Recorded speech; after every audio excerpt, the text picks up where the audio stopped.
नमस्कार। आज हम आधुनिक भारतीय इतिहास के एक बहुत ही महत्वपूर्ण अध्याय पर ध्यान केंद्रित करने वाले हैं, गांधी युग। जी। यानी 1915 से 1947 तक का समय। देखिए, ये विषय लगभग सभी प्रतियोगी परीक्षाओं के लिए बेहद जरूरी है। बिल्कुल। इस दौर को समझना मतलब भारतीय स्वतंत्रता संग्राम को समझना, और गांधी जी का योगदान तो खैर बहुत ही अहम है। हाँ, तो हमारा लक्ष्य रहेगा कि हम मुख्य तथ्यों और घटनाओं को साफ तौर पर सामने रखें जो परीक्षा में काम आ सके। एकदम सीधे उन बिंदुओं पर बात करेंगे जो पूछे जाते हैं। चलिए शुरू करते हैं। तो सबसे पहले बिल्कुल बुनियादी जानकारी। महात्मा गांधी। हाँ पूरा नाम मोहनदास करमचंद गांधी, जी। और जाने जाते हैं राष्ट्रपिता या बापू के नाम से। जन्म 2 अक्टूबर 1869, पोरबंदर, गुजरात। पिता करमचंद गांधी पोरबंदर के दीवान थे, माता पुतलीबाई। और पत्नी कस्तूरबा गांधी। 4 बेटे थे उनके, हरिलाल, मणिलाल, रामदास, देवदास गांधी। हाँ, ये नाम याद रखने चाहिए। और हाँ, एक जरूरी बात, उन्हें राष्ट्रपिता किसने कहा था, ये अक्सर पूछा जाता है। ये सुभाष चंद्र बोस ने कहा था, है ना? बिल्कुल सही, सुभाष चंद्र बोस ने। और 2 अक्टूबर को अब क्या मनाया जाता है? अंतर्राष्ट्रीय अहिंसा दिवस। जी, अंतर्राष्ट्रीय अहिंसा दिवस। संयुक्त राष्ट्र ने 2007 में इसे घोषित किया था। ये भी एक इम्पॉर्टेंट फैक्ट है। अच्छा, तो ये तो हुई उनके परिवार और जन्म की बात। शिक्षा की बात करें तो? देखिए, शुरुआती पढ़ाई तो पोरबंदर में ही हुई। अच्छा। लेकिन फिर वो उच्च शिक्षा के लिए, मतलब कानून की पढ़ाई के लिए इंग्लैंड गए। University college of London. London. कब गए थे वो? 4 सितंबर 1888 को निकले थे बैरिस्टर बनने के लिए, और जून 1889 में वहां से डिग्री ली, इनर टेम्पल से। और फिर क्या वो सीधे भारत आ गए या फिर वो दक्षिण अफ्रीका वाला? नहीं, सीधा भारत नहीं। इसके बाद वो दक्षिण अफ्रीका गए 1893 में, वकालत के सिलसिले में गए थे। और वहां तो वो काफी लंबे समय तक रहे। हाँ, बहुत लंबा समय, करीब 21 साल। और ये जो दक्षिण अफ्रीका का अनुभव था ना, ये उनके जीवन के लिए बहुत बहुत निर्णायक साबित हुआ। वो जो ट्रेन वाली घटना है, वो वहीं हुई थी? जी हाँ, वहीं 1893 में पीटर मैरिट्सबर्ग रेलवे स्टेशन पर नस्लीय भेदभाव की वजह से उन्हें फर्स्ट क्लास डिब्बे से बाहर फेंक दिया गया था। इसी घटना ने शायद उन्हें वहां भारतीयों के हक के लिए लड़ने को प्रेरित किया होगा। निश्चित रूप से, वो एक तरह का वेकअप कॉल था। उन्होंने वहां भारतीयों पर हो रहे अत्याचारों के खिलाफ आवाज उठाने का फैसला किया। और उन्होंने वहां कोई संगठन भी बनाया था? हाँ, 1895 में उन्होंने नेटाल इंडियन कांग्रेस की स्थापना की, भारतीयों को एकजुट करने के लिए। अच्छा, नेटाल कांग्रेस। और वो फीनिक्स फार्म, उसका भी जिक्र आता है। बिल्कुल। जून 1904 में डरबन के पास उन्होंने फीनिक्स फार्म की स्थापना की। ये एक तरह की कम्युनिटी लिविंग या आश्रम जैसी जगह थी। आत्मनिर्भरता, सादा जीवन, इन सब का प्रयोग। मतलब भारत आने से पहले ही वो इस तरह के प्रयोग कर रहे थे। जी हाँ। और सत्याग्रह का पहला प्रयोग भी उन्होंने दक्षिण अफ्रीका में ही किया था, 1906 में, एशियाई रजिस्ट्रेशन एक्ट के खिलाफ। तो भारत आने से पहले ही उनके तरीके विकसित हो रहे थे। अच्छा, उनके गुरु कौन माने जाते हैं, राजनीतिक गुरु? राजनीतिक गुरु तो गोपाल कृष्ण गोखले थे। और आध्यात्मिक गुरु मानते थे रायचंद्र भाई को, जिन्हें श्रीमद राजचंद्र भी कहते हैं। और दार्शनिक तौर पर लियो टॉल्स्टॉय से बहुत प्रभावित थे। हाँ, टॉल्स्टॉय की किताब the kingdom of God is with in you और जॉन रस्किन के अनटू दिस लास्ट का जिक्र होता है। बिल्कुल, इन किताबों ने उन्हें बहुत गहराई से प्रभावित किया। अनटू दिस लास्ट से तो इतने प्रभावित थे कि उसका गुजराती में अनुवाद भी किया, सर्वोदय नाम से। सर्वोदय यानी सबका उदय? हाँ, सबका भला, सबका विकास। ये उनके सामाजिक आर्थिक विचारों का आधार बना। तो फिर वो भारत कब लौटे? 21 साल बाद? 9 जनवरी 1915 को। और इसी दिन को अब हम प्रवासी भारतीय दिवस के रूप में मनाते हैं। हाँ, प्रवासी भारतीय दिवस। अच्छा, भारत आकर उन्होंने सीधे राजनीति शुरू कर दी? नहीं, गोखले जी ने उन्हें सलाह दी थी कि पहले 1 साल पूरे भारत का भ्रमण करो, देश को समझो। तो उन्होंने वही किया। उनकी पहली बड़ी पब्लिक अपीयरेंस कहाँ हुई थी? ये भी सवाल आता है परीक्षाओं में। हाँ, ये महत्वपूर्ण है। फरवरी 1916 में बनारस हिंदू यूनिवर्सिटी यानी BHU के उद्घाटन समारोह में। वहां उन्होंने जो भाषण दिया, उसने सबका ध्यान खींचा। और फिर भारत में पहला सत्याग्रह चंपारण का नाम आता है? बिल्कुल, 1917 बिहार का चंपारण, नील किसानों की जो समस्याएं थी, तिनकठिया सिस्टम, उसको लेकर। और ये सफल रहा? हाँ, ये सफल रहा। और इसी सत्याग्रह के दौरान रविंद्रनाथ टैगोर ने उन्हें महात्मा की उपाधि दी थी। अच्छा, ये भी इम्पोर्टेंट है कि महात्मा की उपाधि टैगोर ने दी थी चंपारण के समय। जी। फिर 1918 में 2 और महत्वपूर्ण आंदोलन हुए, अहमदाबाद और खेड़ा वाले। हाँ। पहले अहमदाबाद मिल मजदूरों का आंदोलन। यहां उन्होंने पहली बार भूख हड़ताल का प्रयोग किया, भारत में पहली बार। कितनी लंबी थी ये भूख हड़ताल? बस 3 दिन की, लेकिन मजदूरों की मांगे मनवाने में सफल रही।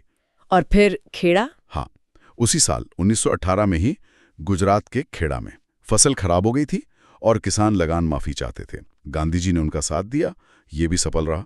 तो ये शुरुआती सत्याग्रह थे जिन्होंने उनकी लीडरशिप को स्थापित किया। इसके बाद तो बड़े राष्ट्रीय आंदोलन शुरू हुए, असहयोग आंदोलन। हाँ, 1920 से 1922 तक ये गांधी जी के नेतृत्व में पहला बड़ा अखिल भारतीय जन आंदोलन था। इसका मुख्य आइडिया क्या था? असहयोग का मतलब ब्रिटिश सरकार से किसी भी तरह का सहयोग ना करना, सरकारी नौकरियां छोड़ना, उपाधियां लौटाना, स्कूल, कॉलेज, अदालतें, विदेशी कपड़ों का बहिष्कार करना।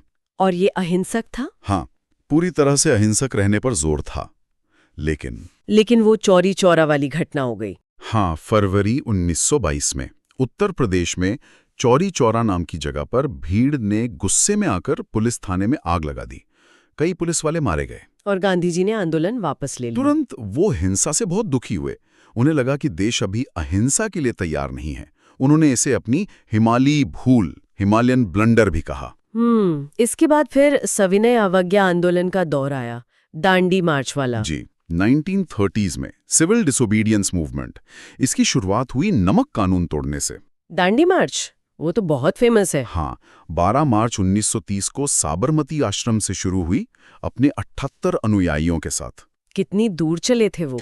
करीब 241 मील, यानी लगभग 385 किलोमीटर। और 6 अप्रैल को दांडी पहुंचकर समंदर किनारे नमक बनाया और कानून तोड़ा।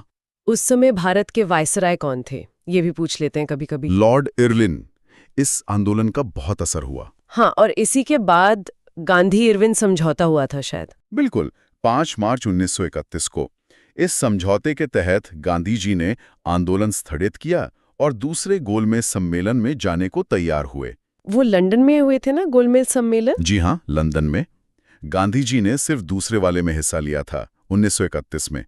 पहले और तीसरे में कांग्रेस ने भाग नहीं लिया था। और वहीं पर चर्चिल ने उन्हें वो अर्धनग्न फकीर कहा था। हाँ, विंस्टन चर्चिल ने।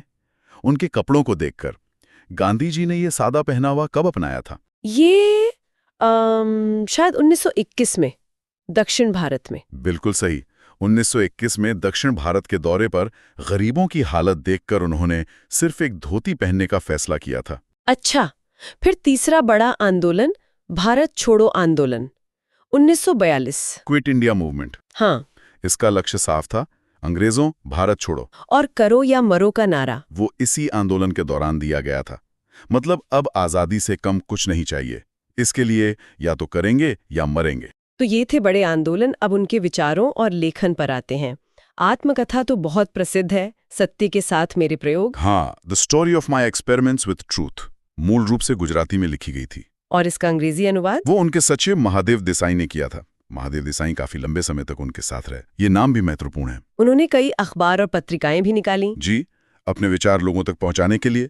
जैसे दक्षिण अफ्रीका में इंडियन ओपिनियन, और भारत में यंग इंडिया, नवजीवन और बाद में हरिजन। हरिजन नाम उन्होंने दलितों के लिए इस्तेमाल किया था। हाँ, वो उन्हें ईश्वर के जन मानते थे। और 1932 में उन्होंने अस्पृश्यता मिटाने के लिए हरिजन सेवक संघ की स्थापना भी की थी। एक किताब है उनकी, हिंद स्वराज, उसके बारे में भी सवाल आते हैं। हाँ, 1909 में लिखी थी।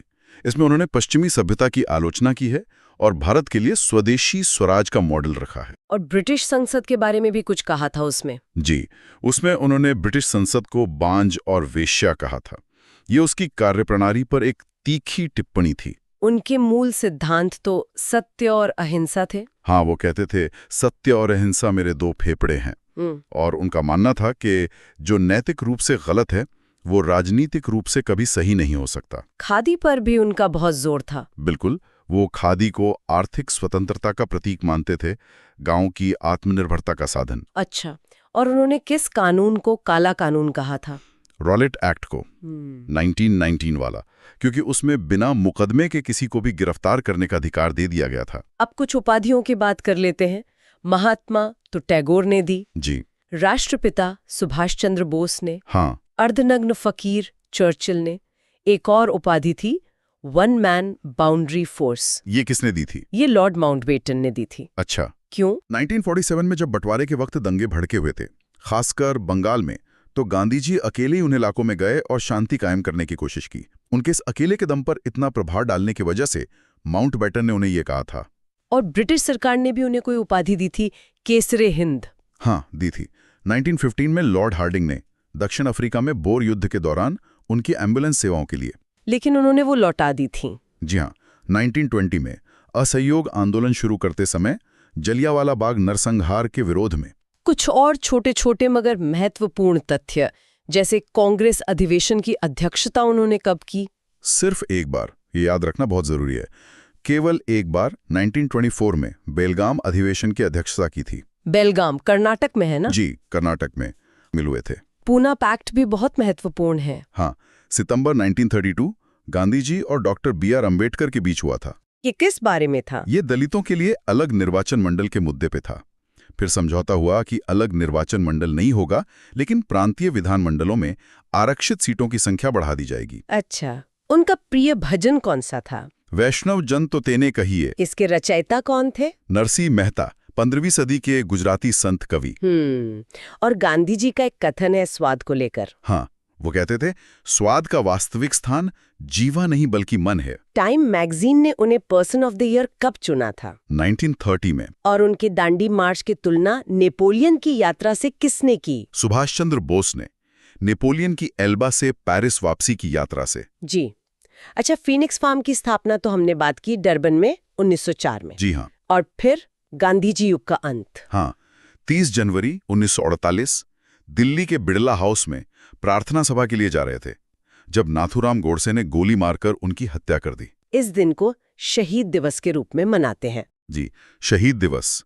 उनकी समाधि राजघाट दिल्ली में है और उनकी मृत्यु पर नेहरू जी ने कहा था, हमारे जीवन से प्रकाश चला गया है। तो ये थी गांधी युग से जुड़ी कुछ बहुत ही खास जानकारी, जो परीक्षाओं के नजरिए से काफी अहम है। हमने उनकी जीवन, आंदोलनों, विचारों और दूसरी महत्वपूर्ण बातों को संक्षेप में देखा। हाँ, ये तथ्य निश्चित रूप से तैयारी में मददगार साबित होंगे। मुख्य बातें हैं ये सब। तो जैसा कि हमने कहा था, जाते जाते एक आसान सा सवाल आज की चर्चा से। पूछिए। महात्मा गांधी के राजनीतिक गुरु कौन थे?